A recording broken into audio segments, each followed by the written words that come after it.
अस्सलाम वालेकुम and welcome to ज़र केमिस्ट्री वर्ल्ड। आज का जो हमारा टॉपिक है वो है what to do after FSc. ये एक बहुत ही इम्पॉर्टेंट क्वेश्चन है और बहुत ही अहम मरहला होता है कि हमें एफएससी के बाद क्या करना चाहिए, हमने अपने फ्यूचर में क्या करना है, अपना फ्यूचर डिसाइड करना पड़ेगा। अगर आज हम फैसला बेहतर करेंगे तभी हमारा फ्यूचर ब्राइट होगा।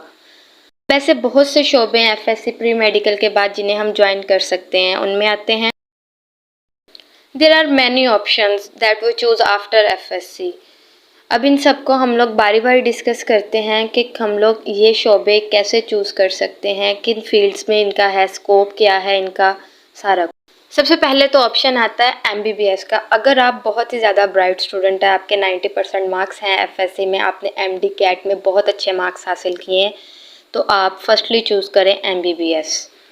लेकिन अगर आपके बाय चांस 90% मार्क्स नहीं है, 87%, 85% मार्क्स हैं, तो आप आर्मी मेडिकल कॉलेज में अप्लाई कर सकते हैं। उसके लिए आपको नम्स का टेस्ट देना पड़ेगा और आप आर्मी में AMC MBBS यानी कि आर्मी मेडिकल कॉलेज में आप MBBS कर सकते हैं। उसके बाद आता है BDS यानी कि डेंटल डॉक्टर। आजकल MBBS जो बच्चे MBBS में रह जाते हैं उनमें से 75% स्टूडेंट्स होते हैं जो BDS में जाने की कोशिश करते हैं। इसका मेरिट भी काफ़ी हाई होता है, लेकिन हाँ, अगर आपके 83-84% मार्क्स हैं तो आप BDS में जा सकते हैं। The next one is ISSB।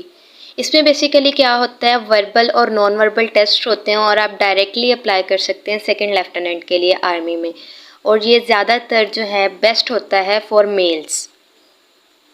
आगे आता है हमारे पास CSS एंड PMS का टेस्ट। इसके लिए आपको BA ऑनर्स करना पड़ेगा। BA ऑनर्स आप किसी भी सब्जेक्ट में कर सकते हैं। बेस्ट है कि आप पॉलिटिकल साइंस में कर या फिर आप BS इंग्लिश कर लें। ज़्यादा बेस्ट है कि आप BS इंग्लिश करें आफ्टर FSC और देन आप CSS या PMS की तैयारी करें।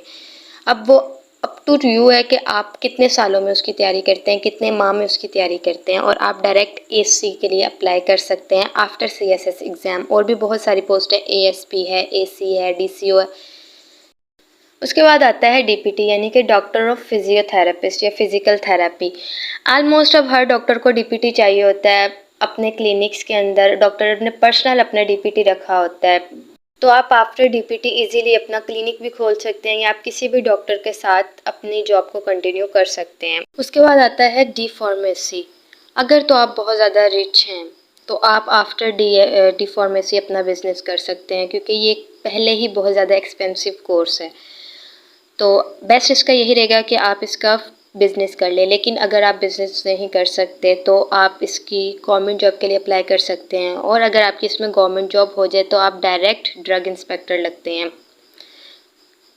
उसके बाद आता है आप प्राइवेट MBBS कर सकते हैं अगर आप बहुत ज़्यादा रिच हैं, क्योंकि ये बहुत ज़्यादा एक्सपेंसिव होता है प्राइवेट MBBS भी। अगर आप रिच हैं तो आप ये इजीली कर सकते हैं, लेकिन आपको प्राइवेट MBBS करने के लिए भी 80% मार्क्स चाहिए होते हैं। उसके बाद आता है AFNS यानी कि आर्म्ड फोर्स नर्सिंग सर्विस, यानी कि आप आर्मी में नर्सिंग में अप्लाई कर सकते हैं। इसके लिए आपको पहले टेस्ट देना पड़ेगा, उसके बाद आपका फिजिकल टेस्ट होगा, मेडिकल होगा, और आप इसमें अप्लाई कर सकते हैं। ये बेसिकली गर्ल्स के लिए होता है। उसके बाद ये आप पर डिपेंड है, आपकी ड्यूटी पर, आपकी सर्विस पर डिपेंड है कि आप कैसी सर्विस दे रहे हैं। अगर आप बहुत अच्छी सर्विस दे रहे हैं तो आप इस पर लेफ्टिनेंट की पोस्ट पर भी जा सकते हैं।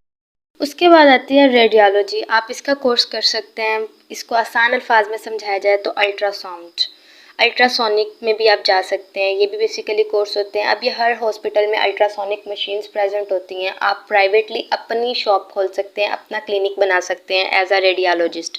अगर आपके पास डिग्री है तो आप अपनी अल्ट्रासोनिक मशीन खरीद कर, जो कि काफ़ी महंगी आती है, लेकिन आप अपना क्लिनिक खोल सकते हैं अल्ट्रासोनिक स्पेशलिस्ट में, या आप डिफरेंट प्राइवेट हॉस्पिटल्स में, या आप एज अ गवर्नमेंट जॉब के तौर पर भी, अगर आपकी गवर्नमेंट जॉब हो जाए तो गवर्नमेंट हॉस्पिटल में भी एज अ रेडियोलॉजिस्ट वर्क कर सकते हैं। उसके बाद आता है doctor of nutrition and diet. जो अब इरा स्टार्ट हो रहा है, इसमें हमें न्यूट्रिशनिस्ट की बहुत ज़्यादा ज़रूरत पड़ रही है, क्योंकि हम फास्ट फूड बहुत ज़्यादा खाते हैं, या हम लोग कुछ ऐसी चीज़ों का इस्तेमाल बहुत ज़्यादा करते हैं जो हमारी सेहत के लिए ज़रूरी नहीं है। तो इसके लिए हमें एज एक न्यूट्रिशनिस्ट की ज़रूरत होगी जो हमारी डाइट प्लान करेगी। तो इसका scope in the next era बहुत ज़्यादा बढ़ रहा है, और बहुत सी universities BS in nutritionist science में करवा रही हैं। Next one is optometry. Optometry भी 4 साल का बीएस होता है, डिफरेंट यूनिवर्सिटीज़ करवा रही हैं। इसमें हम लोग बेसिकली डिस्कस करते हैं आई के बारे में, लेंसेज के बारे में, ग्लासेस के बारे में कि कौन से नंबर के ग्लासेस लगाने हैं, कैसे लगाने हैं, कौन से लेंसेज यूज़ करने हैं। आप एज अ कंसल्टेंट वर्क कर सकते हैं, आप आई साइट भी चेक कर सकते हैं, लेकिन आप ऑपरेट वगैरह आई का नहीं कर सकते, वो आई स्पेशलिस्ट ही कर सकता है, आप नहीं कर सकते। लेकिन इसकी भी डिमांड बहुत ज़्यादा होती जा रही है। उसके बाद आता है BSMIT। ये भी 4 साला प्रोग्राम होता है। इसे हम क्या कहते हैं, मेडिकल इमेजिंग टेक्नोलॉजी, यानी कि हम अपने मेडिकल फील्ड को कैसे इमेजिंग फॉर्म में लेके आ सकते हैं, जैसे कि अल्ट्रासाउंड्स हैं, MRI है, NMR है। ये सारे टेस्ट वगैरह जिन मशीनरीज़ के करते हैं, जिन मशीनरीज़ के थ्रू करते हैं, हम उसको स्टडी करते हैं, उन सारी चीज़ों को हम लोग डिस्कस करते हैं। डिफरेंट टेस्ट्स हैं, जैसे कि MRI है, CT स्कैन है। इसके लिए आपको हैवी मशीनरी तो चाहिए होगी, लेकिन आप इसकी भी जॉब कर सकते हैं एज अ गवर्नमेंट और अ प्राइवेट। उसके बाद आता है BSc नर्सिंग। ये भी 4 साला प्रोग्राम होता है और ये ज़्यादातर गर्ल्स के लिए भी होता है, लेकिन बॉयज़ के लिए भी ये होता है। आप 4 साल नर्सिंग का कोर्स करते हैं, उसके बाद आप कहीं भी गवर्नमेंट और प्राइवेट जॉब कर सकते हैं। उसके बाद आता है BSc इन एनेस्थेसिया। ये भी 4 साल का कोर्स होता है।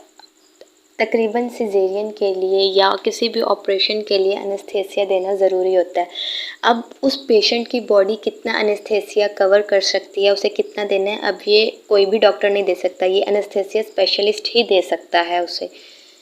और इस एनेस्थेसिया डॉक्टर की बहुत ज़्यादा डिमांड होती है। कोई भी डॉक्टर एनेस्थेसिया के डॉक्टर के बगैर ऑपरेट नहीं कर सकता, किसी किस्म का भी ऑपरेट नहीं कर सकता। अब कुछ आते हैं एडवांस फील्ड्स, जैसे कि BS इन बायो इन्फॉर्मेटिक्स। बायो इन्फॉर्मेटिक्स क्या होता है, बेसिकली इंफॉर्मेशन टेक्नोलॉजी को IT को बायोलॉजी के साथ मिला दिया गया है। फॉरेन कंट्रीज़ में बहुत ज़्यादा इस पर काम हो रहा है, बहुत ज़्यादा लैब्स बन रही हैं इस पे और बहुत ज़्यादा जॉब्स ऑफ़र हो रही हैं। बट इन पाकिस्तान में भी ये इनकी लैब्स बन रही हैं, और जब तक आपका BS बायो इन्फॉर्मेटिक्स कंप्लीट होगा तब तक ये बहुत इन डिमांड कोर्स होगा। उसके बाद आती है BS इन मोलेकुलर जेनेटिक्स। इसमें आप बेसिकली क्या डिस्कस करते हैं, DNA RNA, कैसे जीन इंट्रोड्यूस करवाना है, कैसे जीन ट्रांसफ़र करना है, इन सारी चीज़ों को डिस्कस करते हैं। उसके बाद आती है बायोकेमिस्ट्री। ये भी 4 साल का प्रोग्राम होता है, BS इन बायोकेमिस्ट्री। बायोकेमिस्ट्री में हम बेसिकली ज़्यादातर होता है लैब वर्क, एक उसमें ज़्यादातर टेस्ट्स वगैरह होते हैं। अब जैसे कि आजकल कोविड की सिचुएशन चल रही है, तो इसका टेस्ट कैसे होगा, इसकी वैक्सीन कैसे तैयार होगी, तो ये सारा काम क्या हो रहा है, बायोकेमिस्ट कर रहे होते हैं। इसके बाद आता है BS इन बायोटेक्नोलॉजी। बायोटेक्नोलॉजिस्ट भी बेसिकली DNA RNA सीक्वेंस को ही ज़्यादातर डिस्कस करते हैं, कैसे जीन्स इंट्रोड्यूस करवाते हैं। पूरा चैप्टर आपने बायोटेक्नोलॉजी का पढ़ा हुआ है, और इसमें भी आप बाद में लैब वर्क कर सकते हैं। अब आते हैं जी कुछ ट्रेंडिंग कोर्सेज जो आजकल ट्रेंड कर रहे हैं, हर किसी को यही कोर्सेज करने हैं। First one is DVM। अब इसमें आपको शर्माने वाली कोई बात नहीं है कि अगर आपसे कोई पूछ रहा है तो आप क्या करें, जी मैं DVM कर रहा हूँ। अब उसे समझ ना आए तो आसान अल्फाज में आप उसको समझाने लग जाएं कि मैं डंगा डॉक्टर बन रहा हूँ। नो, ये शर्मिंदगी वाली बात नहीं है। ये कोर्स अब ट्रेंड कर रहा है, एनिमल डॉक्टर की डिमांड है। अब आपको पता है कि एनिमल्स के लिए अब स्पेशली हॉस्पिटल्स बन रहे हैं, उनके लिए स्पेशल क्लिनिक्स बन रहे हैं। In foreign countries her animal के लिए स्पेशल क्लिनिक, स्पेशल लॉयर्स तक हो रहे हैं, और यहाँ पर भी बहुत ज़्यादा पाकिस्तान में तरक्की हो रही है। एनिमल के हॉस्पिटल्स बन रहे हैं, आप वहाँ गवर्नमेंट जॉब कर सकते हैं। उसके बाद आता है जी BS केमिस्ट्री। आजकल जिसे देख लें, किसे पूछ लें, ट्रेंडिंग कोर्स है BS केमिस्ट्री। मैं खुद बेसिकली BS केमिस्ट्री की स्टूडेंट हूँ। अब ये BS केमिस्ट्री में आपकी स्पेशलाइजेशन पर डिपेंड करता है कि आपकी स्पेशलाइजेशन किस में। अगर आपकी एनालिटिकल में स्पेशलाइजेशन है, एनालिटिकल केमिस्ट्री में, तो आप लैब वर्क कर सकते हैं, आप लैब केमिस्ट के तौर पर वर्क कर सकते हैं। आप एटॉमिक एनर्जी में जा सकते हैं। अगर आपकी ऑर्गेनिक में है तो आप तो भी एटॉमिक एनर्जी में जा सकते हैं, आप फर्टिलाइज़र्स में जा सकते हैं। BS केमिस्ट्री वाला बंदा इस तरह कहा जाता है कि कहीं भी जा सकता है। आप मेडिसिन फार्मास्यूटिकल कंपनी में जॉब कर सकते हैं, आप एज अ लेक्चरर भी वर्क कर सकते हैं। उसके बाद आता है BS ज़ूलॉजी। आप after BS zoology as a zoologist काम कर सकते हैं, अपने कंट्री में भी कर सकते हैं और बाहर के कंट्रीज़ में भी जाकर कर सकते हैं। अब ज़ूलॉजी में भी डिफरेंट स्पेशलाइजेशंस होती हैं, उनके अकॉर्डिंग आप जॉब कर सकते हैं, और आप इसमें एज अ लेक्चरर भी वर्क कर सकते हैं। इसके बाद आता है BS बॉटनी। इसमें आप प्लांट्स की स्टडी को डिस्कस करते हैं। आप अपनी नर्सरी खोल सकते हैं, आप as a researcher plant work कर सकते हैं और एज अ लेक्चरर भी आप वर्क कर सकते हैं। बाद आते हैं कुछ ट्रेडिशनल प्रोग्राम्स। उनमें कौन कौन सा होता है, जैसे कि बी फार्मेसी है, एज अ डिस्पेंसर है, DHMS यानी कि होम्योपैथिक का है, LHV का है। ये डिफरेंट कोर्सेज़ हैं और मुख्तलिफ, कोई 2 साल का होता है, कोई 4 साल का होता है। आप इन कोर्सेज़ को करके भी अपनी जॉब कर सकते हैं। अब बी फार्मेसी क्या होता है कि अगर आप बी फार्मेसी की है तो आप अपनी फार्मेसी बना सकते हैं, आप अपना मेडिकल स्टोर जिसको कह सकते हैं आप वहाँ बना सकते हैं। एज अ डिस्पेंसर आपका कोर्स है तो आप गवर्नमेंट जॉब कर सकते हैं। और DHMS में आप अपना क्लिनिक खोल सकते हैं, गवर्नमेंट भी जॉब लग जाती है। Thank you. If you have any question ask in the comment section. अगर आपने मेरा चैनल सब्सक्राइब नहीं किया तो आप सब्सक्राइब करें, बेल आइकन को प्रेस करें for never miss an update.